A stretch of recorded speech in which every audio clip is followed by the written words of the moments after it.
As many of us process the recent election results, it's hard to ignore the sense of frustration and disbelief that so many women, people of color, and marginalized communities are feeling. Once again, we're confronted with a vision of America that feels out of step with the values of inclusion, equality, and progress that so many have worked so hard to build.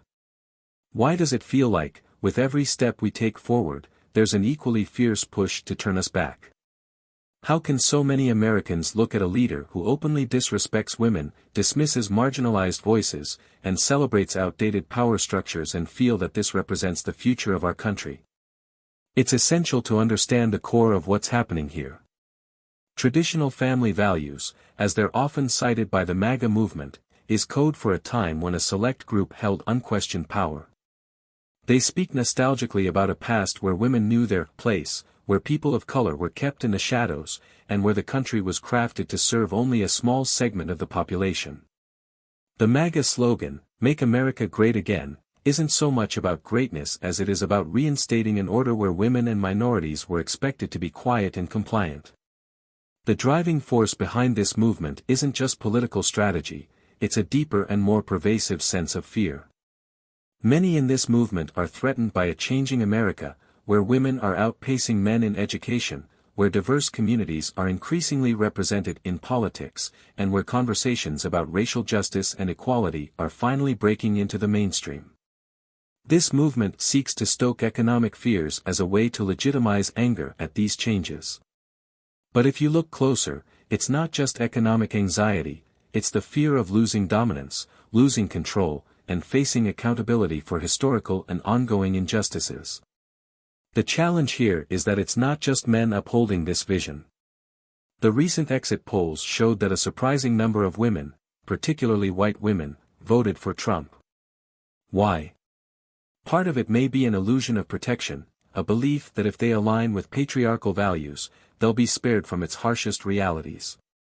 But this is a dangerous misunderstanding. Patriarchy doesn't protect those who uphold it, it only ever serves to control and diminish. There's an unsettling pattern here. As we've seen across social media and the news, many figures in the MAGA movement openly express hostility toward women who challenge their worldview. The rhetoric is often chilling, expressing a desire to put women in their place and limit their influence. This isn't about policy disagreements, it's about enforcing a hierarchy where power is guarded by intimidation and shame. And for those who might dismiss this, saying it's just talk, just consider how this language affects real lives. Policies targeting reproductive rights, cutting social programs, restricting educational access, and rolling back protections for marginalized communities aren't hypothetical, they impact millions. This isn't just political theater, it's a direct attack on freedoms, opportunities, and safety. So what do we do in the face of this? First, remember that it's okay to feel angry, frustrated, and even afraid. But don't let those feelings paralyze you. Take care of yourself, lean on friends, family, and communities who share your values. Find spaces that allow you to heal, vent, and recharge.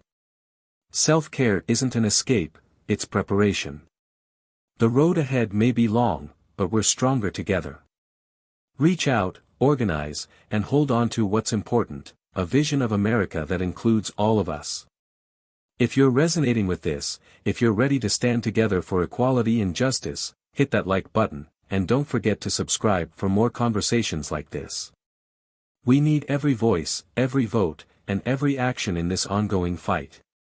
Now's not the time to give up, it's the time to push forward with everything we've got. And remember, resilience is built in times of adversity. We're not done. Not by a long shot.